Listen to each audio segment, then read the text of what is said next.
अस्सलाम वालेकुम वरहमतुल्लाहि वबरकातुह। आज जो मंजर मैंने देखा मस्जिद में, मैं थोड़ा इशा की नमाज में थोड़ी ताखीर से पहुंचा तो मैंने देखा कि नमाज पढ़ने की जगह नहीं है। आम दिनों में सिर्फ 2 सफ़ें होती है मस्जिद के अंदर, और आज जो है अंदर की मस्जिद भरी हुई, बाहर का पूरा सहन भरा हुआ, छत पे भी जो है कम से कम 3 सफ़ लगी हुई थी। तो ये देख करके बहुत खुशी हुई और बहुत अफसोस भी हुआ। खुशी इस बात की कि काश मुसलमान जो हैं इसी तरह से नमाज पढ़ने लगे, काश ये पल थम जाए, काश वक्त रुक जाए मुसलमानों का, और हमेशा इसी तरह मुसलमान नमाज पढ़ने लगे और अपने मामलात पे गौर करें। जिस तरह से मामलात रमजान में करेंगे लोग कि अब मामलात भी बहुत अच्छे हो जाते हैं, और जिस तरह से नफली इबादत करते हैं, तो आप देखेंगे कि मतलब आंसू आने लगेगा देख करके कि काश ये पल जो है हमेशा के लिए रुक जाए। मैं आज एक खास बात करना चाहता हूं। जो लोग रमजान में खास एहतमाम करते हैं और रमजान के बाद वो नमाज पढ़ना छोड़ देते हैं, अल्लाह न करे ऐसा हो, यह रमजान ऐसा हो कि जो लोग भी नए आए वो हमेशा के लिए नमाजी बन जाए। चूंकि ये रमजान है ही है अच्छी आदत डालने का नाम और बुरी आदतों से रुकने का नाम। ये सारी बुराइयों को छोड़ देता है, हर तरह की बुराई से, और अच्छी आदत को ये कायम कर देता है। मैं एक चीज ये इसमें कहना चाहता हूं कि जो लोग थोड़ा सा गौर फिक्र करें कि जो इतना वक्त लगा रहे हैं तरावी पढ़ने में, तरावी जो है नफली इबादत है, फिर दिन में भी बहुत सारे नफली इबादत करते हैं, नफली नमाजें भी पढ़ते हैं, फिर कुरान की तिलावत भी करते हैं।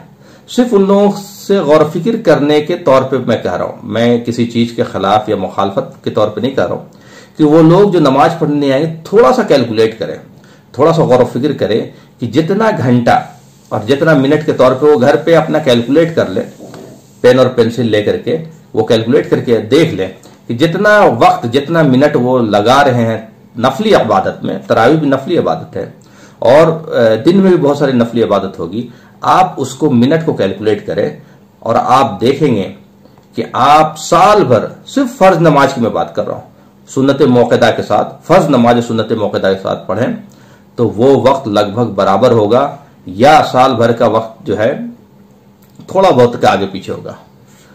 तो ये हमें थोड़ा सा सोचना चाहिए। भाई कोई आदमी मेहनत करे और उसका फल भी ना मिले तो कितना अफसोस लगेगा।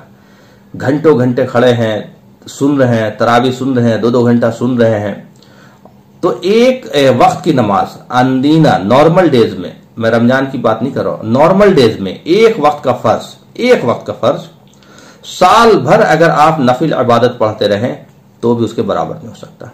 साल भर आप तरावी पढ़ते रहें तो भी उसके बराबर नहीं हो सकता। कितनी बड़ी अहमकाना काम हम करेंगे। अल्लाह न करे ये चीज हो, अल्लाह करे कि जो लोग आए हैं मस्जिद वो मस्जिद वाले बन जाएं, क्योंकि आपका जो वक्त है वो अगर आप कैलकुलेट करेंगे तो उससे ज्यादा वक्त आप जो है नफली इबादत में दे रहे हैं और फर्ज को जो है तर्क कर देंगे। और ये हदीस है कि जिसने जानबूझ करके नमाज को छोड़ा, एक फर्ज नमाज को छोड़ा, तो उसने कुफ्र किया, और जो कुफ्र करे वो काफिर है। तो अगर हम कुफ्र पे मरे तो हमारा ठिकाना जहन्नम होगा।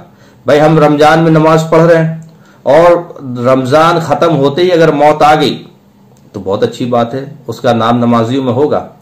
लेकिन जैसे ही रमजान गुजरा और आपने नमाज तर्क किया तो आपका नाम फिर से बेनमाजियों में होगा, आपका नाम फिर से कुफ्र में होगा, और कुफ्र करने वाला जो है उसके लिए जन्नत का दरवाजा बंद है। यह कुरान की आयत है कि एक जन्नती पूछेगा जहन्नमी से कि कौन सी चीज है जो तुम्हें जहन्नम में लेके आई, तो वो जवाब देगा लम नकु मिनल मुसल्लीन, मैं नमाजियों में से नहीं था। तो हम सिर्फ अगर रमजान का नमाज पढ़ेंगे और आगे नमाज नहीं पढ़ेंगे तो हमारा काउंट नमाजियों में से नहीं होगा। इसलिए मैं गुजारिश करूंगा कि जो लोग रमजान में नमाज शुरू कर रहे हैं वो इसको कंटिन्यू करें, और मैं इमाम से भी या खतीब से भी जो लोग नमाज पढ़ा रहे हैं या खिताबत करेंगे उनसे गुजारिश करूंगा कि बीच बीच में किसी एक नमाज के बाद जरूर बार बार तंबीह करते रहें कि देखो नमाज फर्ज है और साल भर का नमाज फर्ज है। कोई ऐसा ना सोचे कि 27 गुना सवाब है तो 27 महीने का हमने कफ़ारा अदा कर दिया। अगर ये सोच रहे तो ये बहुत बड़ी भूल है, बहुत बड़ी गलती है।